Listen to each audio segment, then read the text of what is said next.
premise of The Last House, a Netflix film, had me hooked and anxious to watch, but I have to talk about the ending because honestly, it felt abrupt and unsatisfying. But there's also a deeper message behind it that I think the writers wanted us to see.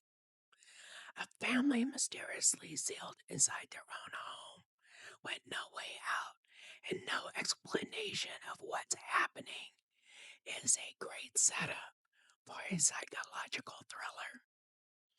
Unfortunately, it was the acting that turned me off from the movie as a whole, especially Wagner Moura as Mr. Delgado.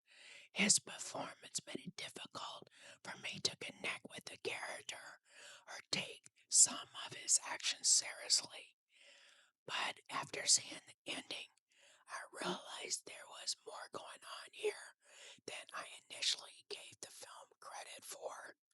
The entire story ultimately comes down to a single act of compassion, and that's where I think the film's message comes clear. Whoever saves one life saves the world, which comes from a classical Jewish text, Talmud. I think this message is also what may be turning some viewers off. After spending much of the film wondering what these creatures are and why they're keeping the family trapped, the film essentially stops once the characters choose compassion over violence. And there's an interesting twist to this idea. The monsters aren't really monsters at all. They're creatures that want their home back. So, in a way, the film isn't simply escaping their captors.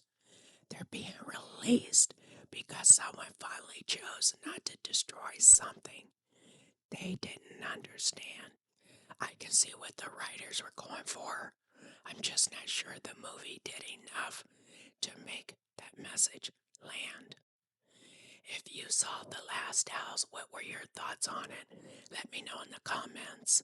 And until next time, keep looking beyond the reviews.